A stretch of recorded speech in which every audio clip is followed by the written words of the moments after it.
what would you do if there was no fear involved?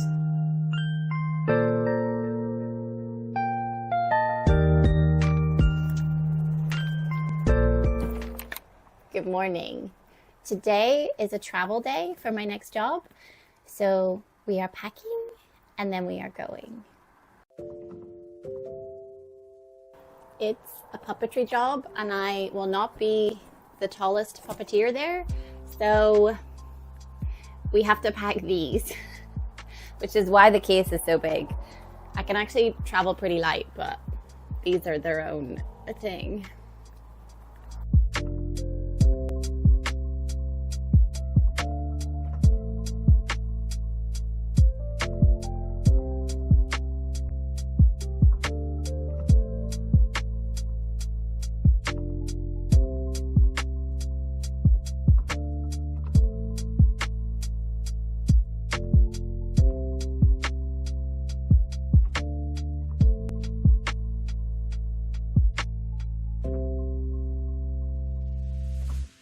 I'm going to decant things into their respective bottles.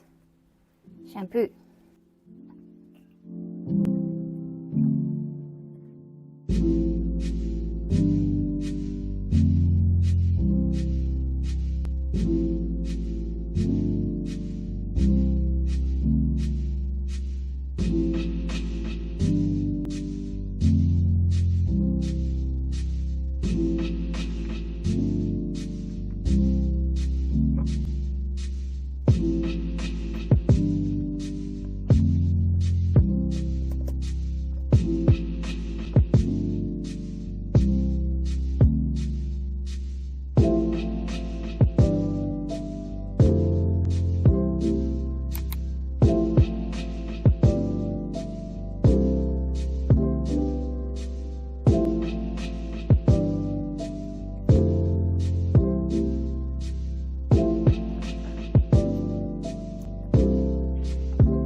And for the final touch, I'm going to put this pushing rainbow unicorn keyring on the bag to remind me to be playful and have fun.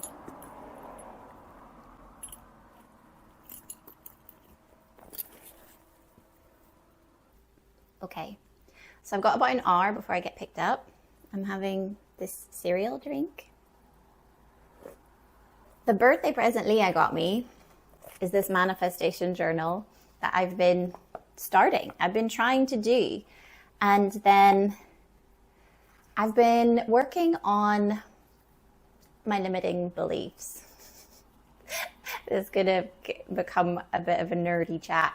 I've been working on my limiting beliefs. I've been like listening and reading about the power of limiting beliefs. I listened to a really nice podcast called Science and Spirituality, and it takes things like manifesting, but it grounds them in science. And I'm just someone who needs that. For those of you who don't do manifesting, our reticular activating system, which is like what mediates over our consciousness, receives 4 billion pieces of information every second. But we can only process 2,000 pieces of that information. The rest is too much. And that's then our reality, is these 2,000 pieces of information out of the 4 billion. And what decides which 2,000 pieces of information that you receive is where we place our interest. It's not that manifesting is inventing new opportunities that weren't there before. It's all there, but that will allow you to see them when they appear. If you hear people talking about matching their vibrations to what they want, that's kind of the idea. I think there's a misconception that manifesting is just like wishing for something to happen and it will happen for you with no work or anything put into it, which is not at all. It is work. You set the goal and then you work towards it, and there's planning and patience. It's not just this magical thing that comes to you with no effort on your part. So it's about matching your energies to what you want. There's a lot more details and discussion to be had, but that's my nutshell explanation to get you on the page that I'm on. Even in this already, there's stress on thinking about the thing you want every day, even for a few minutes, so that then your vibrations are kept in alignment with that, so you're more likely to attract it. It doesn't mean it's going to happen instantly. It's still like patience. This is a little rant I didn't expect to have. I'm going to sip. Oh, that's good. I was filling out the journal yesterday and I was feeling quite confident. I just like sat and been thinking about limiting beliefs. I'm someone who's very like logical. I'm like, if I keep my goals small, I'll achieve them and I'll feel good and I'll get to tick the box. But this is basically encouraging you to like push further and think unlimited. Like, what would you dream up if it really was unlimited? Or what would you do if there was no fear involved? What would you do if it wasn't a financial problem? There's no financial problem. Someone's just handed you £10 million so you can actually just relieve that stress. What are you going to do? What would you do? I've been asking myself that kind of stuff and thinking about it. And I used to think like that. I used to think I was really good. And now I don't, which is so sad. But I don't mind being honest with you. I have like just imposter syndrome now and anxiety now, and I'm always like hoping I'm good enough. But I used to just think that I was like when I was a kid, and I want that back. I want that confidence back. I don't know where that came from. Society, I guess, probably. We get fed so many voices and we pick it up along the way. I remember being told by someone who was a teacher, was an adult figure that I really looked up to. And they told me and another group of teenagers that all wanted to do drama, that we could never succeed as actors because we were from Northern Ireland. And that's the kind of thing that we hold. And then I guess that's why I'm older now, and now I don't believe in myself in the same way, because I've listened to all these other pieces of information telling me that I won't succeed. So I've put up blocks. So I would see a movie poster as a kid and think, I'm going to be in a movie poster someday. That's going to be me. No doubt about it. And now I look at movie posters and think, that's probably never really going to be me. Probably never going to get a part that big, you know. And I don't know when that happened. And I don't necessarily want that to happen. And it's also unlocked an interesting thing of how uncomfortable it makes me to think that I'm good enough. Like, heaven forbid that you should think that I'm cocky and think that I'm great. Oh, she thinks she's great. Yeah, I do. Well, no, I don't, but I want to. I'm working on it. So it's just been the deep and interesting conversation that's been going on in my head. But after I was sitting thinking about it, I felt very free for a moment about what I would want to dream up. And the journal asked, what will you focus on manifesting this week?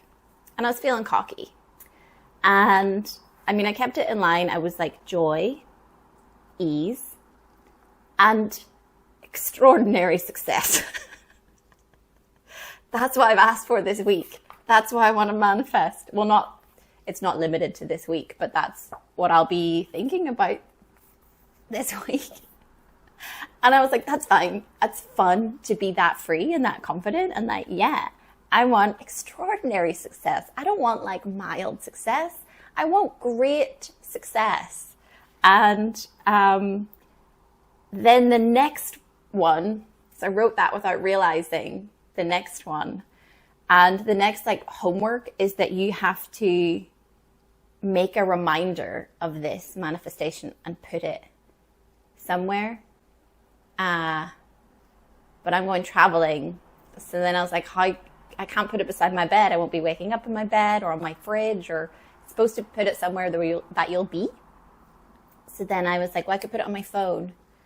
But now, if I put joy, ease, and extraordinary success on my phone cover, people are going to be like, what?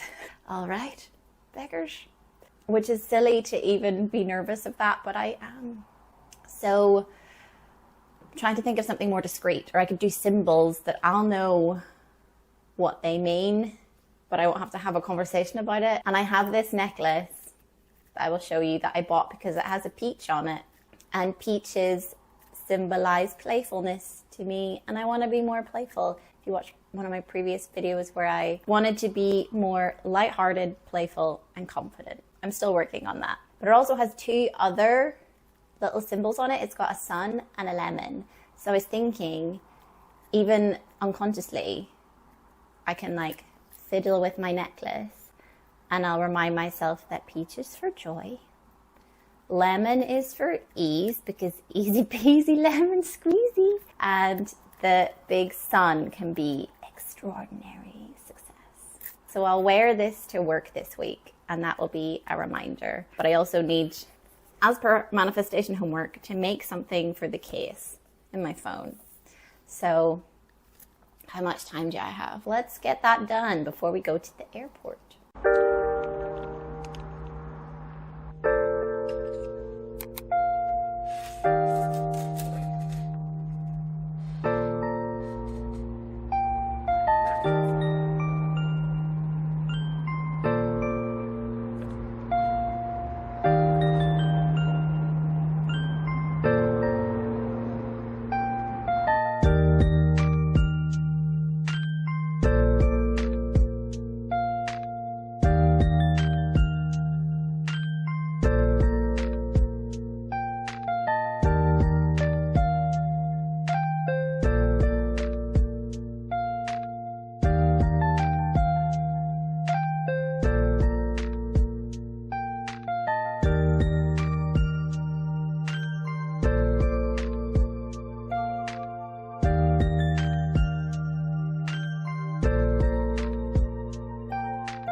like I want to redo this because you can't really read it. The success is a bit of a mess.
Okay, so we have some time to kill because I am that person who always goes to the airport stupidly early. So let's do my manifestation journal for today.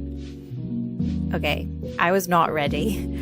Are you holding yourself back? This is pretty trippy to turn to after my whole rant about limiting beliefs.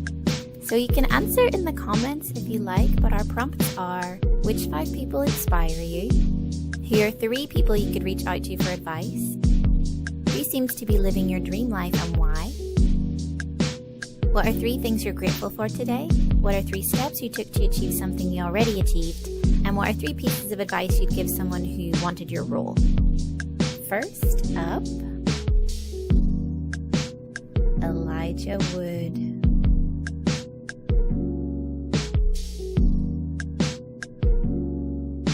Jim Henson.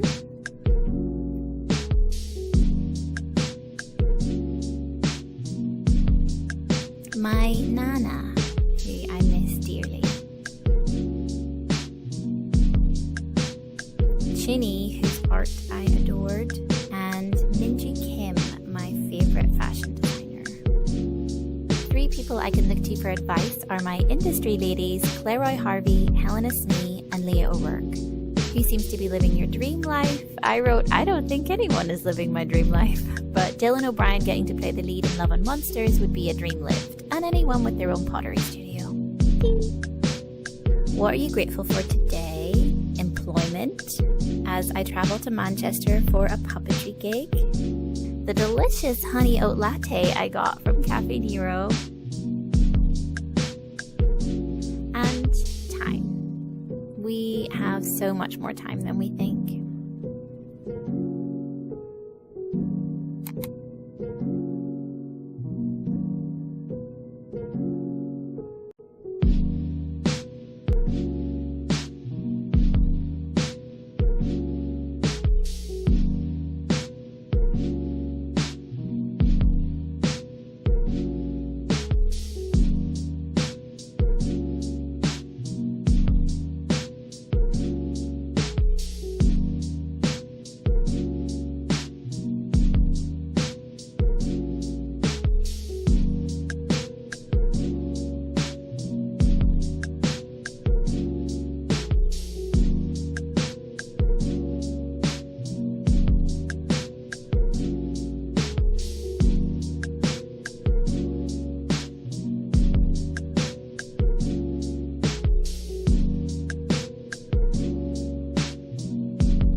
So that's me all settled in now.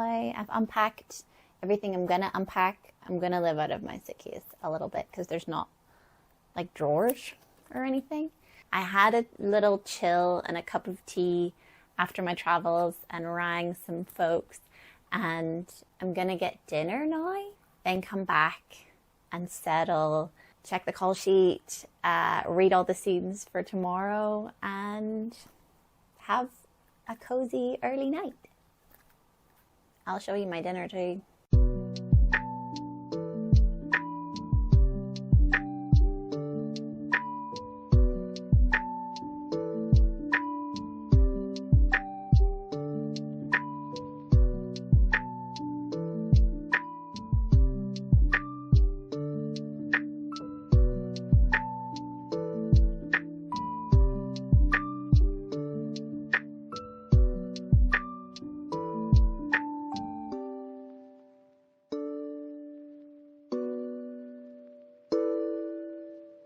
I've ordered a mushroom and eel pie, and I checked and found out I only have one line to say tomorrow, so I just get to have the crack and be like in the background and say one line, so I can truly relax tonight.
I'm just having the best time. It's like introvert heaven today. Just like traveling by myself, checking in a hotel by myself, going for dinner. There was no one else even there in the restaurant. Had a little walk around. Now I'm just watching this documentary and they're trying to find Bigfoot. Can't find him. Thank you so much for joining me today. I had such a nice time. And I'll see you in the morning. Good night. It's me again. I'm just letting you know that the show following the Bigfoot show, coming after it, is called Alien Contact. This is just the best TV ever. I love aliens. Nope. Ah!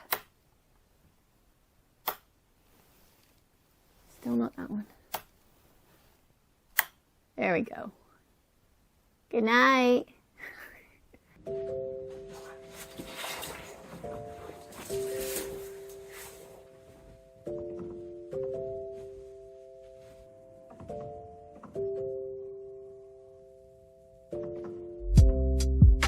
I got up in time to do some journaling before work since I'm focusing on joy, ease, and extraordinary success this week. And since future Becky is providing the voiceover, I can tell you that later this day, I got invited to audition for the highest paid advert I've ever auditioned for. And I had a dreamy, easy, and joyful week at work. I got a recall from a tape I'd done the previous week and got shortlisted for that job. I got contacted by both a university and a summer scheme about working with them.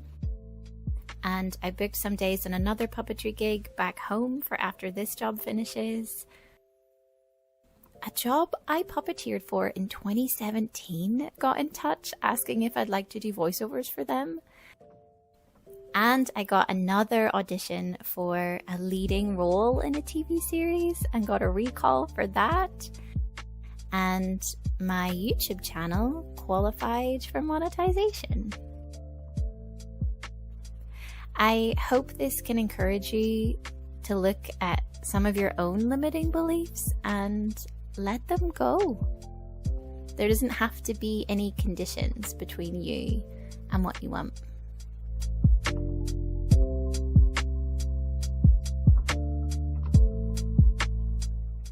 I'm really excited for what's to come.